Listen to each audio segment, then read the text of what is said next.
जी दोस्तों, जय हिंद जय भारत। आपके लिए एक नई भर्ती का नोटिफिकेशन लेके आया हूँ, जो कि आपको स्क्रीन पे मैं दिखा रहा हूँ। जिसके अंदर आप देखिए ये BRO GREF BROGREF board road organisation general reservation engineering forest, जो आर्मी के अंदर आती है। इसके अंदर आपको अलग अलग पदों पर भर्ती देखने को मिलेगी और ये फॉर्म इसके अप्लाई ऑफलाइन तरीके से होंगे। और इसके अंदर आपको इसके पूरे नोटिफिकेशन की और आपको फॉर्म कैसे भरना है सभी जानकारी हम देंगे। चलो आगे बात करते हैं। तो देखो, ये इस फॉर्म इसका नाम, वैसे बात करें हम हिंदी में तो इसका नाम है सीमा सड़क संगठन जनरल रिजर्व इंजीनियरिंग फोर्स। ये आप देख सकते हैं, इसका नाम है। आपको इसका नोटिफिकेशन पढ़ाते हैं। आपको इसके अंदर कितनी पोस्टें हैं। इसके अंदर पोस्टें आई हैं 899 पोस्टें हैं, जो कि आपको अलग अलग पदों पे देखने को मिलेंगी, जैसे 10, 12 और ITI के बेस पे इसमें वैकेंसियाँ आती हैं। और इसके फॉर्म ऑफलाइन तरीके से भरे जाएंगे, जिसके अंदर मैं आपको बताऊंगा कि फॉर्म कैसे भरना है। इसके अंदर आपको देखने को मिलेंगी ड्राफ्ट्समैन की पोस्ट 42 पोस्ट है, जो कि मैं आपको आगे बता दूंगा कि OBC के लिए, SC के लिए, ST के लिए और जनरल के लिए, एक्स सर्विसमैन के लिए कितनी क्या है। आप देख सकते हैं वर्तमान इसका वेतन है 29,200 से 92,300 रुपये। इसका वेतन की बात कर लेते हैं। बात करते हैं इसकी क्वालिफिकेशन की। क्वालिफिकेशन है इसकी 12वीं पास। क्वालिफिकेशन है इसकी 12वीं पास। 12वीं पास आप देख सकते हैं। 12वीं पास के साथ 2 वर्षीय ड्राफ्ट्समैनशिप में प्रमाण पत्र होना चाहिए, या फिर 3 साल की या 1 साल का इसके अंदर एक्सपीरियंस होना चाहिए। ITI की भी होनी चाहिए।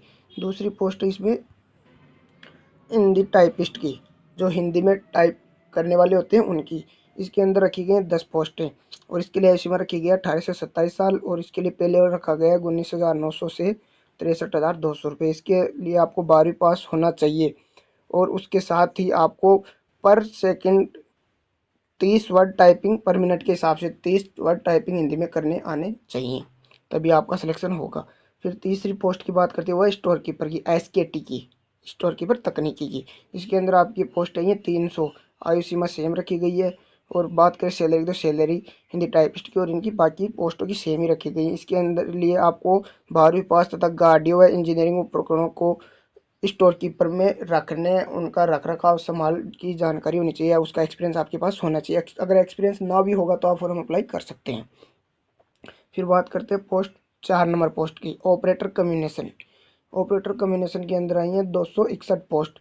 सेम आपकी वो रखी गई है, आयु सीमा और वेतन भार सेम रखा गया है। इसके लिए आपको क्वालिफिकेशन से 10th पास प्लस वायरलेस ऑपरेटर या रेडियो मैकेनिक ट्रेड में आपकी ITI होनी चाहिए, प्लस में 1 साल का एक्सपीरियंस जिसके पास होगा वही बंदा डिजायरेबल होगा। बिना एक्सपीरियंस के एडमिट कार्ड आने के कम चांसेस हैं। फिर बात करते हैं हम परिचालक उत्खनन मशीनरी ऑपरेटर, जो मशीन ऑपरेटर है उसकी बात करते हैं। इसके अंदर 207 पोस्ट रखी गई हैं, सेम आयु सीमा रखी गई है और सेम आपका वेतन भार रखा गया। इसके लिए आपको 10th पास प्लस हेवी लाइसेंस होना चाहिए और उस एक्सपीरियंस भी होना चाहिए 2 साल का। आपका ट्रेड टेस्ट होगा, अगर आप ट्रेड टेस्ट क्वालिफाई करेंगे तभी आपका सिलेक्शन होगा, वरना आपका सिलेक्शन नहीं होगा। फिर बात करते हैं 6 नंबर पे इलेक्ट्रिशियन। इलेक्ट्रिशियन के लिए पोस्ट 79 सेम आयु सीमा रखी गई है, सेम सैलरी रखी गई है। इसके लिए आपके पास 10वीं पास तथा ऑटो इलेक्ट्रिशियन ट्रेड में ITI व 1-2 वर्ष का कार्य का अनुभव एक्सपीरियंस होना जरूरी है। हम बात करते हैं इसमें ड्राफ्ट्समैन की चॉइस। जनरल की पोस्ट है 5 SC की, 2 ST की, 10 OBC की और EWS की 1। फिर बात करते हैं टाइपिस्ट में 4 जनरल की, 1 SC की, 1 ST की, 4 OBC की और EWS की 1 भी नहीं है।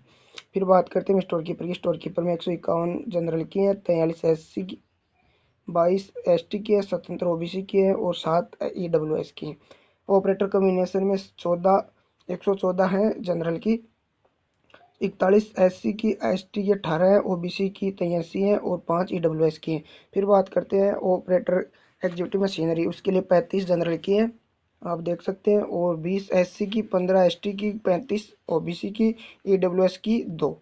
फिर बात करते हैं इलेक्ट्रिशियन में 38 जनरल की हैं, 10 ST की, ST की 9 है और OBC की 19 है और 3 EWS की। बात करते हैं हम इसके फिजिकल की। फिजिकल के लिए आपकी हाइट होनी चाहिए 162.5 सेमी, यानी कि 62.5 पॉइंट, और सीना 76 से 81 होना चाहिए। अगर आपका थोड़ा बहुत भी कम बेशी होता है तो वो आपको क्वालिफाई कर देंगे, कोई दिक्कत वाली बात नहीं है। वजन आपका कम से कम 50 किलो होना चाहिए और आपको 10 मिनट में 1 मील मतलब 1600 मीटर दौड़ना आना चाहिए। फिर बात करते हैं आवेदन शुल्क की। आवेदन शुल्क एक्स सर्विसमैन और ओबीसी के लिए 50 रुपये का रखा गया है, जो कि आपको इस साइड से काटना होगा। काट कर उसकी फीस आपको रसीद इसके साथ लगानी होगी और ये जो चालान है ये सेंटर के नाम होगा। और इस फॉर्म को आपको ऐसे भरना है कि ये 4/7/2026 यानी कि 4 जुलाई से पहले पहले ये पहुंच जाए। आपको स्पीड पोस्ट करना और कुछ भी नहीं करना। अगर आप स्पीड पोस्ट नहीं करोगे तो आपका फॉर्म श्योर रिजेक्ट हो जाएगा। आपको ये इस एड्रेस पे फॉर्म भेजना होगा। Commandant GREF centre Dighi camp Alandi road Pune MH AD सहित भेजना है आपको। आपको साथ संलग्न करने वाले डॉक्यूमेंट्स बताता हूँ, जैसे शैक्षणिक योग्यता 10th-12th की। और अभी देखो आपको यहाँ पे दिखाता हूँ मैं, जाति प्रमाण पत्र, मूल निवास, फॉर्म की रसीद, जो फॉर्म भरा है उसकी चालान की रसीद, अनुभव प्रमाण पत्र, डोमिसाइल रजिस्ट्रेशन और भी आपके पास क्वालिफिकेशन है तो वो भी आप लगा सकते हैं। जैसे बीआरओ ग्रिप में किसी ने सीपीएल पोस्ट पे काम किया, कैजुअल पर्सनल लेबर के अंदर काम किया तो वो भी उसका आपको फायदा मिलेगा। आपको देखो मैं उसके लिए बता दूंगा आपको। ये देखो आप इसमें एक से अधिक भी फॉर्म भर सकते हो अलग पोस्ट के लिए, पर आपको अलग चालान देना होगा और अलग फॉर्म फिल करना होगा, एक में मान्य नहीं होगा। और ओबीसी के लिए घोषणा पत्र, जो प्रमाण पत्र है वो पुराना नहीं होना चाहिए। इसके साथ घोषणा पत्र भी लगेगा, जो कि मैं आपको वीडियो में दिखा दूंगा। आपको फायदे किस चीज़ से मिलने वाले हैं। जिसका बच्चा ग्रिप में जिसके पिता ग्रिप में जॉब कर चुके हैं उनको 15% मिलेगा। जिसके पास सी एनसीसी उसको 10% है, एनसीसी बी है 5% है, एनसीसी ये जो पर्सनल जो ग्रिप में काम करते हैं उनको 15% है, और जो एक्स सर्विसमैन के हैं उनको 3% और मिलेगा। रिटायर्ड वालों को ये जो ऊपर ग्रिप में उनको तो मिलेगा 15। एक्स सर्विसमैन जिनके सन है पिता है उनको ही मिलेगा। सन होप दे रखा है ना इसलिए। स्पोर्ट्स वाले को जैसे डिस्ट्रिक्ट यूनिवर्सिटी लेवल वाले को मिलेंगे 5%। और कैजुअल वो पेड लेबर वाला मैं आपको बता रहा था उसका 10% आपको छूट मिलेगी। बात करते हैं फॉर्म भरने की। ये इसका फॉर्म है जो आपको मैं दिखा दूँ, आप देख सकते हैं स्क्रीन पे। ये इसका फॉर्म है, ये इसका फॉर्मेट है, जो कि आपको मैं बता दूंगा कैसे क्या भरना है। अभी वीडियो में ही आप बने रहिए मेरे साथ। ये देखो, बॉर्डर रोड ऑर्गेनाइजेशन, जनरल जुरल इंजीनियरिंग फॉरेस्ट, जिसका आप देख सकते हैं। आपको एडवर्टाइजमेंट नंबर ध्यान रखना है, 1/2026 ही होना चाहिए। अगर और कुछ हुआ पहले का दे दिया आपको किसी दुकानदार निकल कर तो आपका फॉर्म रिजेक्ट हो जाएगा।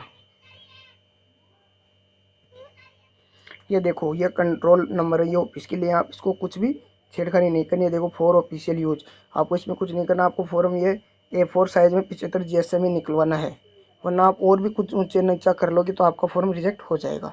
इसके लिए हम जवाबदार नहीं होंगे, ना आप ना सेंटर होगा, आप खुद होंगे। यहाँ पे आपकी पोस्ट का नाम लिखना है, जैसे मैं इलेक्ट्रिशियन से भरना चाहूँ तो इलेक्ट्रिशियन, स्टोर कीपर से भरना चाहूँ तो एसकेटी यहाँ पे भर सकता हूँ। फिर बात करते हैं यहाँ पे कोड की। पोस्ट का कोड क्या है, आप जिस पोस्ट से बने उसका कोड आप ऊपर देख लेना। ऊपर देख लेना, कोड का मतलब ये रहा, ये क्रम, ये कोड है पोस्ट के, आपको ये डालना है। फिर यहाँ पे आपको अपनी एक फ़ोटो लगानी है जो 1 मंथ पुरानी होनी चाहिए, ज़्यादा नहीं। और आपके यहाँ पे क्रॉस सिग्नेचर होने चाहिए। अगर सिग्नेचर नहीं करोगे तो आपका फॉर्म रिजेक्ट हो जाएगा। फिर बात करते हैं, आप अपनी कैटेगरी सेलेक्ट कर लेना, जिस कैटेगरी से आप आते हो, जैसे ओबीसी, एसटी, एससी, जिससे भी आप सीपीएल कैजुअल हो उसको भी साथ में ले लेना। आर्मी वार्ड हो तो भी उसको भी साथ ले लेना, उस पर टिक जरूर लगा देना। और इसमें आपके पास कौन कौन सी क्वालिफिकेशन उन पे यस कर देना, नहीं है तो नो, यस है तो नो, है तो यस, नहीं है तो नो, यस है तो ही यस करना, वरना नो कर देना, ठीक है। और साथ में उसकी जीरोक्स भी लगाना। और यहाँ पे अगर आप एक्स सर्विसमैन हो तो आपका एक्स सर्विसमैन का करना है आपको कि आप कहाँ से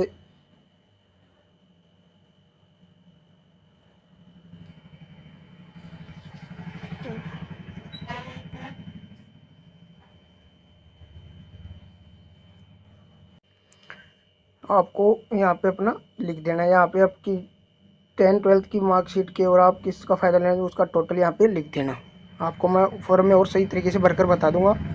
और यहाँ पे आपको AWS है तो आप एक्स सर्विस में ना तो यस कर देना, वरना नो कर देना। यहाँ पे अपना कैपिटल अक्षरों में इस बॉक्स में अपना पूरा नाम लिखना और फिर अपने यहाँ पे पिता का नाम लिख देना है। फिर बात आती है अपने DOB की। 10th लेवल पे अपने जो भी मार्कशीट है 10वीं की उसके लेवल से आपको यहाँ पे अपनी DOB लिख देनी है और यहाँ पे अपना परमानेंट एड्रेस लिख देना है पिन कोड सहित।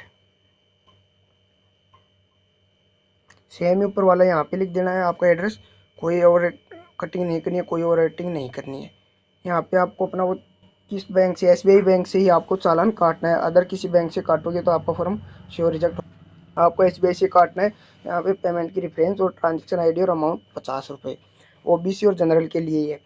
फिर बात करते हैं हम यहाँ पे आ जाओ क्वालिफिकेशन के लिए। यहाँ पे 10th की लिख देना है, जैसे 10th पास, फिर यहाँ पे पासिंग ईयर, फिर VSCR बोर्ड राजस्थान और सेकेंडरी। आप राजस्थान से करें, यूपी बोर्ड से, किसी भी हो तो यहाँ पे अपने बोर्ड का नाम लिख देना है। यहाँ पे अपनी सब्जेक्ट लिख देना है कौन कौन सी है। 10th में आर कर देना, मार्क्स कितने, मार्क्सों में से कितने आए, यहाँ पे परसेंटेज लिख देना।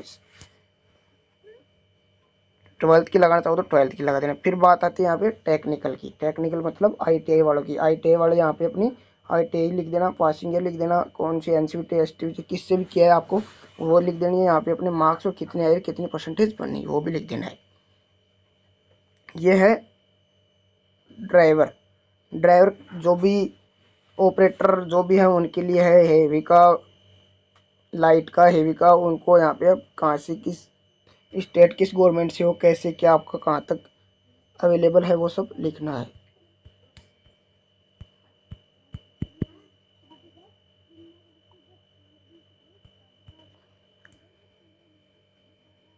फिर बात करते हैं यहाँ पे एक्सपीरियंस की। अगर आपके पास एक्सपीरियंस है तो एक्सपीरियंस जरूर लगाएं। यहाँ पे एक्सपीरियंस का विवरण देख कैसे, कहाँ पर, कितने दिन वर्क किया, कितने रुपए आपको मिलते, कितने टाइम तक आपने किया था।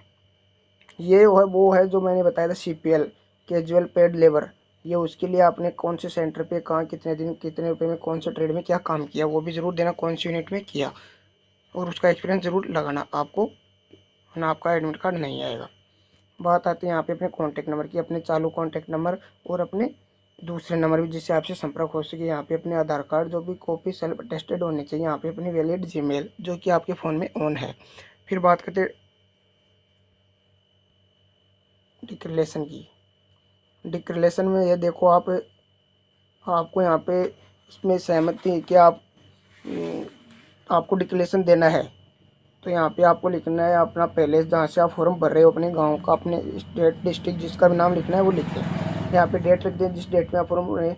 लेफ्ट हैंड अपना लेफ्ट थंब यहाँ पे लगा दें, यहाँ पर अपने सिग्नेचर कर दें। फिर आगे देखो मैं आपको बताऊँ, ये रहा वो OBC का।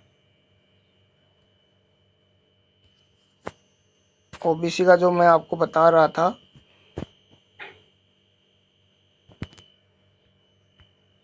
OBC का जो मैं आपको बता रहा था डिक्लेरेशन, यहाँ पे लिखना है अपना नाम लिखना है, यहाँ पे अपने पिता का नाम, यहाँ पे अपना विलेज एड्रेस लिखना है, यहाँ पे अपना स्टेट, यहाँ पे अपने डिस्ट्रिक्ट, और आपको कि मैं सहमत हूँ यहाँ पे डेट डाल देनी है, यहाँ पे अपने सिग्नेचर कर देने हैं।